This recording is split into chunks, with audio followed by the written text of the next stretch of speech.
नमस्कार मित्रांनो, सगळ्यांचं आपलं या ठिकाणी स्वागत आहे। मित्रांनो, आज या ठिकाणी आपण वनरक्षक भरती परीक्षेमधील अतिशय महत्त्वाचा घटक तो म्हणजे वने, पर्यावरण आणि जैविकता। कोणता?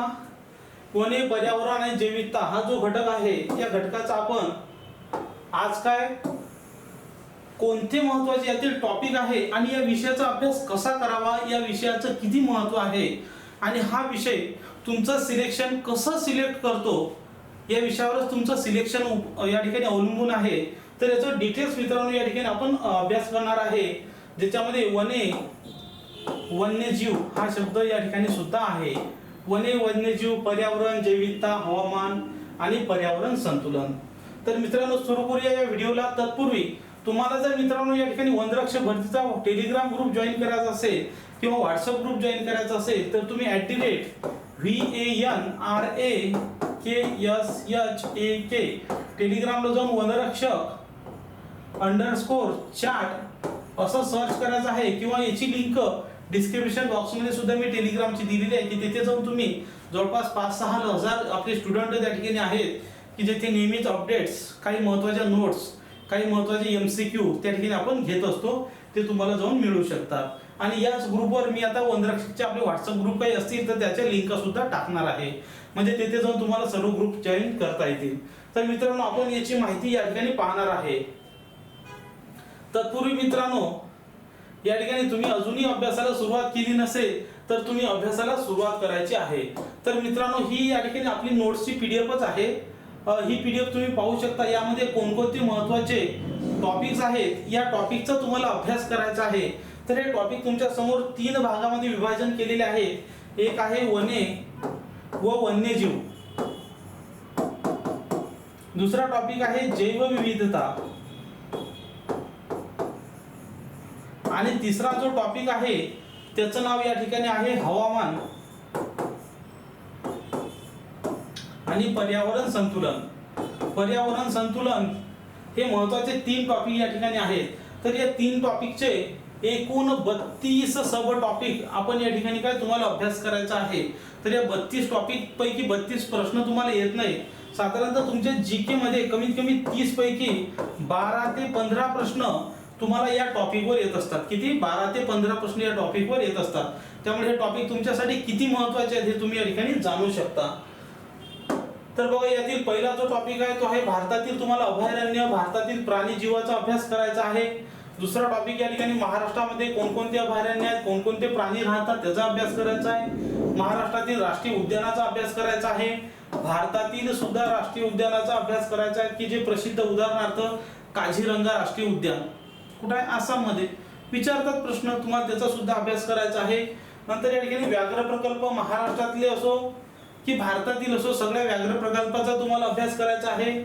या ठिकाणी एकूण व्याघ्र प्रकल्प किती आहेत? तर 53 व्याघ्र प्रकल्प आहेत। राष्ट्रीय उद्याने किती आहेत? तर 106 राष्ट्रीय उद्यान या ठिकाणी आहेत। किती टक्के क्षेत्र व्यापलं, काय व्यापलं, हे सगळं तुम्हाला अभ्यास करायचं आहे। नंतर या ठिकाणी व्याघ्र गणना कधीपासून सुरू झाली, काय झाली, किती वाघ आहेत, महाराष्ट्रात किती, भारतात किती, जगात किती, त्यांचा व्याघाचा दिवस किती, सगळं तुम्हाला पाठ करायचं आहे मित्रांनो। आणि हे नोट्स मध्ये आपण दिलेलं आहे। पर्यावरणाचे महत्त्वाचे दिन विशेष, पर्यावरण दिन कधी, वाघ दिन कधी, चिमणी दिन कधी, हवामान दिन कधी, जल दिन कधी, सगळे दिवस तुम्हाला, पर्यावरण सप्ताह, वन्यजीव सप्ताह, सामाजिक वनीकरण कार्यक्रम सगळे तुम्हाला माहित पाहिजे। नंतर या ठिकाणी पर्यावरण विषयक प्रमुख घटना, की रिओ 2020 कधी झाली, रामसर करार कधी झाला, पॅरिस करार कधी झाला, सगळे महत्त्वाचे तुम्हाला आहे। या ठिकाणी राष्ट्रीय राज्यजीव, या ठिकाणी महाराष्ट्राचा राष्ट्रीय प्राणी कोणता, राष्ट्रीय पक्षी कोणता, भारताचा कोणता, गुजरातचा कोणता, अमेरिकेचा कोणता, सॉरी अमेरिकेचा नाही, इतर राज्याचे कोणते, सर्व तुम्हाला माहित पाहिजे। या ठिकाणी नंतर आहे हिमबिबट्याचं आतापर्यंत कोणकोणते संवर्धन कार्यक्रम राबवले, तर तुम्हाला माहिती आहे या ठिकाणी प्रोजेक्ट लायन राबवला 1973 साली, प्रोजेक्ट डॉल्फिन, रामसर करार, या ठिकाणी हिमबिबट्याचं, असे वेगवेगळे प्रोजेक्ट आहे ते कधी राबवले। या ठिकाणी हत्ती प्रकल्प, डॉल्फिन प्रकल्प, सिंह प्रकल्प, म्हणजे ते प्रोजेक्ट कधी राबवले ते सुद्धा माहित पाहिजे। भारतीय वनस्थिती अहवाल, या ठिकाणी वनस्थिती अहवाल काय दाखवतो, की महाराष्ट्रात सर्वात जास्त वने कोणत्या जिल्ह्यात आहेत, सर्वात कमी वने कोणत्या जिल्ह्यात आहेत, सर्वात जास्त भारतात कोणत्या वने जिल्ह्यात आहेत, सर्वात कमी कोणत्या जिल्ह्यात आहेत, एकूण भारतात वने किती आहे, महाराष्ट्रात वने किती आहेत, तर या ठिकाणी महाराष्ट्रात वनाचे क्षेत्रफळ किती आहे? 20.10% महाराष्ट्रात आहे. भारताचं किती आहे? तर हे सगळं या ठिकाणी वनस्थिती अहवालमध्ये तुम्हाला सापडेल. नंतर वन्यजीव महामंडळाची जी बैठक झाली त्यामध्ये काय काय निर्णय झाले, या ठिकाणी काही राखीव जंगल क्षेत्र त्यात जर वाद असेल तर ते जागतिक वन संसाधनचं मूल्यांकन जगाचा सुद्धा अहवाल. नंतर या ठिकाणी पर्यावरण या ठिकाणी भारताने स्वीकारलेले पर्यावरण विषयक आतापर्यंतचे करार, ज्यामध्ये रामसर करार आहे, पॅरिस करार आहे, जिनोवा करार आहे, रॉटरडॅम करार आहे, असे भरपूर करार. या ठिकाणी पर्यावरणाशी संबंधित काही महत्त्वाच्या संस्था, उदाहरणार्थ UNEP कुठं आहे, UNDP कुठं आहे, ह्या सगळ्या महत्त्वाच्या संस्था किंवा भारतीय वन संरक्षण कार्यालय कुठं आहे, असे महत्त्वाच्या संस्था या ठिकाणी, किंवा किंगफिशर कुठं आहे, काय म्हणतात त्याला, बॉम्बे नॅशनल हिस्ट्री सोसायटी कुठं आहे. जेवढेही वनांच्या संस्था आहेत त्या कधी स्थापन झाल्या, त्यांचे हेडक्वार्टर या ठिकाणी, फॉरेस्ट ट्रेनिंग देणारं सेंटर कुठं आहे, हे सगळे या ठिकाणी घेतलेले आहेत. भारतीय वन संसाधन, भारतामध्ये कोणकोणते वन आहेत, त्यामध्ये कोणकोणते संसाधन आहेत. संसाधनामध्ये तुम्हाला माहित आहे बिड्याचे पानं आहेत, औषधी वनस्पती आहेत, औषधी द्रव्य आहे, कात आहे, बांबू आहे, त्यापासून काय काय आहे ते सगळे या ठिकाणी तुम्हाला आहे.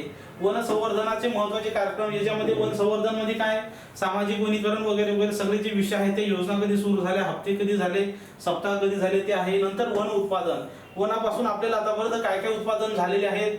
नंतर दुसरा जो विभाग आहे तो आहे पर्यावरणाचा, पर्यावरण परिस्थिती. नुसतं वनरक्षक मध्ये वनांचे जर तुम्ही त्या ठिकाणी फक्त इथं व्याघ्र प्रकल्प कुठं आहे, काय कुठं आहे तेवढं माहीत असून नाही जमत, कारण की प्रश्न हे त्याच्या पुढचे या ठिकाणी विचारणार आहे. आता तर IBPS विचारणार आहे, त्यामुळे तुम्हाला प्रत्येक टॉपिक माहीत असणं आवश्यक आहे. नंतर या ठिकाणी परिस्थिती विज्ञान, जीवावरण परिस्थिती काय, या जीव समुदाय म्हणजे काय, परिसंस्था म्हणजे काय, अन्न साखळी म्हणजे काय, परिस्थिती पिरॅमिड्स काय, हे सगळं तुम्ही शिकलेलं आहे. पण मात्र नोट्स मध्ये तुम्हाला एका ठिकाणी कोणत्या महाराष्ट्राच्या कोणत्याही पुस्तकात तुम्हाला सापडणार नाही, की फक्त याच पुस्तकामध्ये सापडणार आहे. तसंच मित्रांनो या ठिकाणी आपण वनरक्षक भरतीसाठी आपली स्पेशल बॅच सुद्धा सुरू केलेली आहे, की ज्यामध्ये हे सर्व विषय मी स्वतः या ठिकाणी शिकवणार आहे. मित्रांनो 2-2 मार्कामुळे 2-2 मार्कात मित्रांनो या ठिकाणी सिलेक्शन असते 2-2 मार्कामध्ये, आणि ते सिलेक्शन तुमचं कॅन्सल होऊ नये म्हणून या ठिकाणी मित्रांनो वने पर्यावरण जैविकता सहित आपली नवीन बॅच सुरू झालेली आहे. या बॅच मध्ये 5 विषय आहेत. 5 विषय कोणते? मराठी आहे, इंग्रजी व्याकरण आहे, गणित, बुद्धिमत्ता सुद्धा आहे. तुम्ही म्हणाल गणित नाही, चुकीचं आहे. मागच्या पेपरमध्ये 30 पैकी 10 ते 12 प्रश्न गणिताचे होते, गणित सुद्धा आहे. आणि पर्यावरण जैविकताचे सर्व नोट्स जे तुम्हाला दाखवले आहेत सगळं तुम्हाला टॉपिक शिकवलं जाणार आहे. तर हे सगळे या ठिकाणी असणार आहे. तुम्हाला या बॅच मध्ये लाईव्ह क्लास असतील आणि हे लेक्चर तुम्हाला नंतर सुद्धा रेकॉर्डेड स्वरूपात पाहता येतील. यामध्ये लेक्चर मिस झाल्यास परत पाहता येतात. आणि विशेष म्हणजे एक लेक्चर एकदा दोनदा नाही, तुम्हाला जर वाटले की सरळ व्याजचं लेक्चर 10 खेप पाहायचं, 10 खेप काय 15 खेप पहा, वने पर्यावरणाचं 2 खेप काय 4 खेप पहा, सगळं घेतलेलं आहे.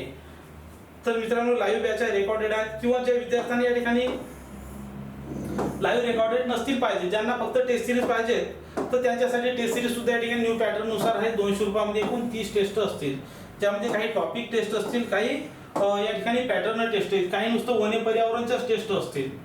किंवा ह्या नोट्स तर तुम्हाला मी आता दाखवत आहे, ह्या नोट्स सुद्धा तुम्ही घरपोच मागवू शकता.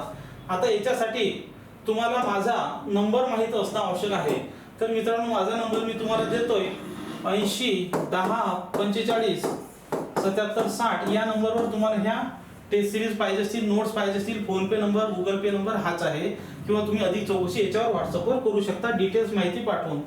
तसंच मित्रांनो या ठिकाणी परिस्थिती, जीव समुदाय ह्या सगळ्या गोष्टी या ठिकाणी आहेत. महत्त्वाचं म्हणजे या ठिकाणी परिस्थितीचा पिरॅमिड, आता जलीय परिसंस्था आहेत, या ठिकाणी कोणकोणत्या जलीय परिसंस्थांचे प्रकार कोणते, त्यात काय आहे, हे सगळं तुम्हाला ज्यावेळेस शिकविल त्यावेळेस तुम्हाला कळणार आहे. नंतर दलदली प्रदेश, तुम्हाला माहिती आहे या दलदली प्रदेशमध्ये कोणकोणती वने आहेत.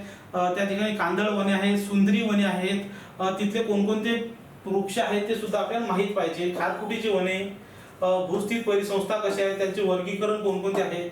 तसंच काही प्रश्न तुम्हाला या ठिकाणी टुंड्रा प्रदेशवर पण विचारले जाते. टुंड्रा प्रदेश, प्रेरी प्रदेश, गवताळ प्रदेश, ह्या सगळ्या संकल्पना आहेत. नंतर दुसरा भाग आहे जैविकता, म्हणजे तसा तिसरा भाग आहे. तिसरा भाग जैविकता आहे. याच्यामध्ये जैविकतेच्या संकल्पना, जैविकता म्हणजे काय, जैविकता कोण आणली, हेकेल कोण आहे, जैविकतेचे हॉटस्पॉट, जगामध्ये एकूण 17 मेगा डायव्हर्सिटीचे हॉटस्पॉट आहेत. त्या हॉटस्पॉटची माहिती या ठिकाणी दिलेली आहे. नंतर परिसंस्थांची अवनती कशी होते किंवा जैविकतेचा ऱ्हास का होतो, पर्यावरणामध्ये कोणकोणते प्राणी आहेत, कोणकोणते प्राणी गायब झाले ते सुद्धा त्या ठिकाणी दिलेले आहे. उदाहरणार्थ हिमचित्ता असेल, ऑलिव्ह रिट्रीव्हर कासव असेल, डायनासोर. या ठिकाणी प्रभाग 3 मध्ये काय हवामान बदल आणि याला काय कारण आहे, तर त्याला कारण काय मुख्य म्हणजे हवामान बदल होण्यासाठी कारण आहे प्रदूषण. तर त्या प्रदूषण, त्यांचे नियम, कोणती संस्था, वायू प्रदूषण या ठिकाणी महत्त्वाचा आम्लवर्षा कशामुळे होतंय, ओझोन अवक्षय, हवा प्रदूषण आणि नियंत्रण, या ठिकाणी मानवनिर्मित हरितगृह वायू आणि जागतिक तापमान वाढ, हवामान बदल. महत्त्वाचे हरितगृह वायू कोण कोण आहे, मिथेन आहे, कार्बन आहे, कार्बन मोनॉक्साईड आहे, CFC आहे.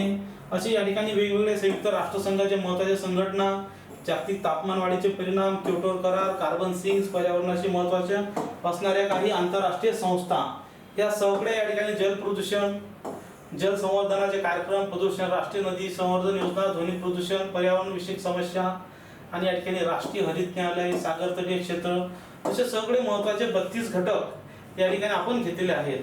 तर बाकीचे या ठिकाणी तुम्हाला नोट्समध्ये पाहायचे असतील तर मी तुम्हाला थोडक्यात यांचा आढावा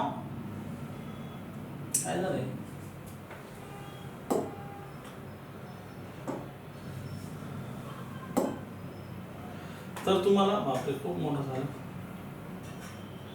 तर या ठिकाणी तुम्हाला याचे नोट्स आहेत, हे पूर्ण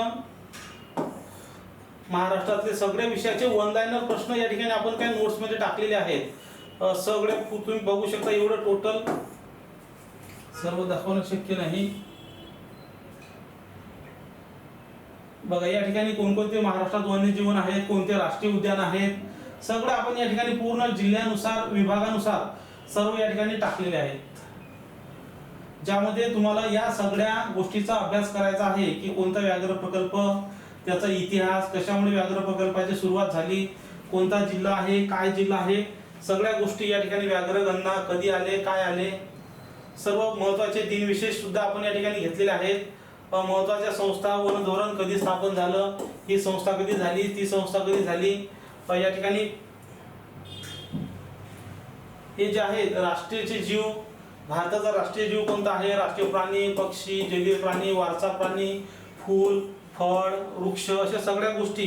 तसंच या ठिकाणी महाराष्ट्राच्या एवढंच काय, सगळ्या दुसऱ्या देशाच्या सुद्धा, दुसऱ्या राज्याची सुद्धा आपण लिस्ट तयार केलेली आहे आणि या ठिकाणी काय टाकलेली आहे. तर मित्रांनो, हे जर महत्त्वाचे टॉपिक जर तुम्ही या ठिकाणी अभ्यास केला तर तुम्हाला यश मिळण्याशिवाय अजिबात राहणार नाही आणि तुम्हाला जीके मध्ये पैकीच्या पैकी 30 पैकी 30 गुण हे मिळणार आहे. तर मित्रांनो, एवढं बोलून मी या विषयाबद्दलचे एवढे टॉपिक तुम्हाला करायचे आहे, एवढं बोलून मी थांबतो. आणि परीक्षेत तुम्हाला काय प्रश्न विचारतात सर्व माहिती आहे.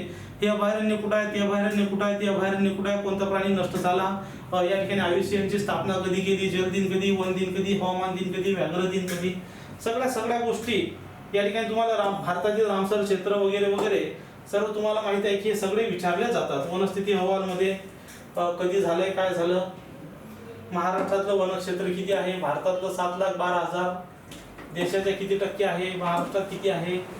तर अशा प्रकारे ह्या सगळ्या गोष्टी तुम्हाला काय विचारतात. तर आशा करतो मित्रांनो हा व्हिडिओ तुम्हाला नक्की आवडला असेल. व्हिडिओला लाईक केल्याबद्दल धन्यवाद. थँक्यू.